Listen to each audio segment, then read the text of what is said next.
the invitation. So we are two presenters for this session. My name, Thibault Lhermusier. I'm an interventional cardiologist, and as you said, Dr. Lavie Badie is an echocardiographer. He is in charge of the screening, also of the echo guidance of the procedure. We'll talk about percutaneous treatment of tricuspid regurg, and especially of TriClip.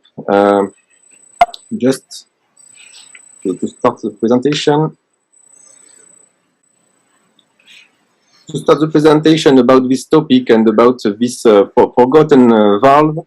The forgotten valve is not an unusual problem. 1.6 million people in the United States with tricuspid regurgitation, and about 3 million people in Europe. And we'll see this in a moment, but you will see unusual surgical management for this valve. In the United States, only 500 cardiac surgery for isolated tricuspid regurgitation per year. So what about the surgical approach? And these are the numbers from the national registry. These are the exhaustive data from the US. And as you see, since 2004, the number of surgical procedures is increasing. And this number is still low. I said about 500 procedures per year, and the in-hospital mortality for this patient operated for tricuspid regurgitation is quite high, about 10%, and stable. This number is stable since 2004. So there is room for percutaneous treatment in tricuspid regurgitation. And okay, next slide. Sorry. So the question is, does tricuspid regurgitation has a clinical impact? And there are many old papers about this topic.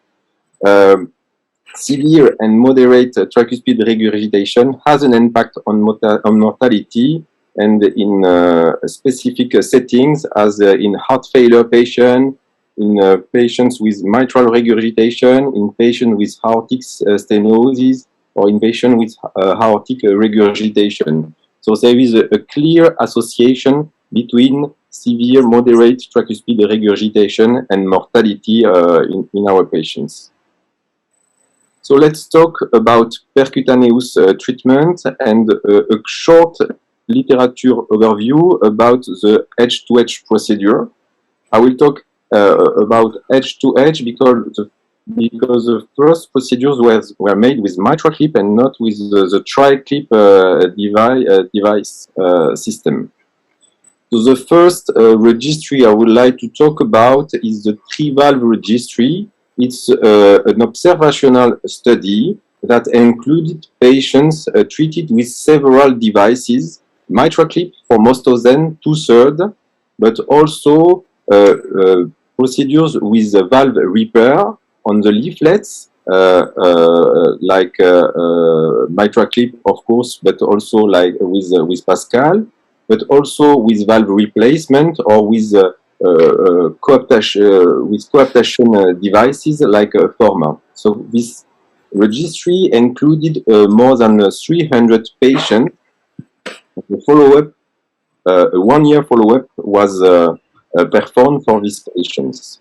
So the paper was published 2 years ago in JACC, and this paper shows clearly that patients that had a tricuspid valve intervention in this registry had a gain in survival free from heart failure and a better overall survival at 12 months. So that means this is I think this registry is very important because it shows a proof of concept for valve repair or replacement, but for tricuspid regurgitation correction at home. Doctor. Yes. Can you hear me? Yes, is it okay? Yes, yes. Loud and clear. Sorry. The next registry I would like to talk about is the Triluminate study. This is also an observational and prospective multicenter study. There is no control arm in this registry, and this registry was made and performed only with tri-clip devices. The 1 year follow-up was published last year in JACC, and what the main findings were that the improvement of tricuspid regurgitation was present at 1 year, and one of the main also findings with this paper is also that there is no much difference in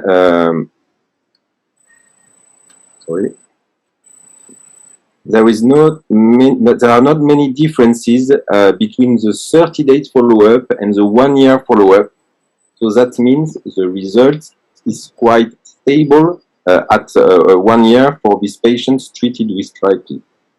And the same results, same findings were made concerning the functional status of the patients.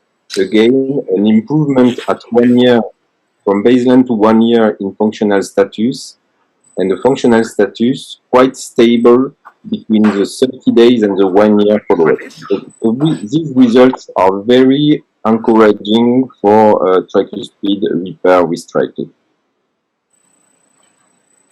There are also some other findings from this study, and this is a comparison that we can make from our experience in MitraClip. Patients with a residual severe or more than severe tricuspid regurgitation after a tri-clip have a worse outcome than patients with a good result. I mean, with moderate or less tricuspid regurgitation.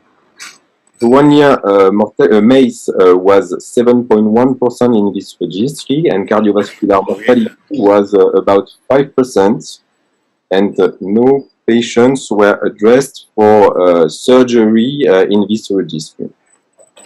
So these are, of course, observational data. This is registry. This is before, after study, and maybe you know we have some randomized studies. Ongoing studies in Europe, in France, especially the TRI-FR study, but also in the US.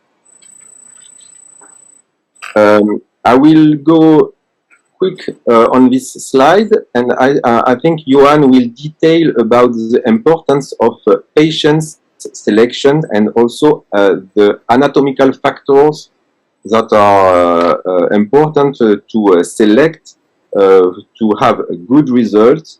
But just to on this complex figure, I will just show you the two main category of patients. Patients can be categorized as a group with a small or acceptable coaptation gap and a central jet or anteroseptal jet, and these patients are the patients with the best results. And at the opposite, the patients with a large coaptation gap, more than 7 millimeters, or with and with a non-central or non-anteroseptal leak, have the worst results. So this table shows you very quickly the two main important factors for patients selection. What about the system itself? Maybe you are familiar with the MitraClip system, and at the first look, you can think that this is the same device. It's not exactly the same. There are some small differences, but you have still a guide catheter. And you can insert in the tri-clip delivery system with the implant at the tip of the tri-clip delivery system. And this catheter is made to allow movement in all the direction you have to. So you can have septal or lateral movement, anterior or posterior movement, to have an adequate placement of your clip. And what about the implant itself? Yoan, in a few minutes, will show you some examples. We have two sizes of implant, the NT and the XT, but also we have two wides, the standard wide and the standard clip and the wide clip. Most of the clip that are used in the tri-clip procedure are the clip with longer arms, because usually the leaflets are long enough to allow the use of the clip, and we have more than 90% of our procedure are performed with the XT clip. So this was a short introduction for Yoan.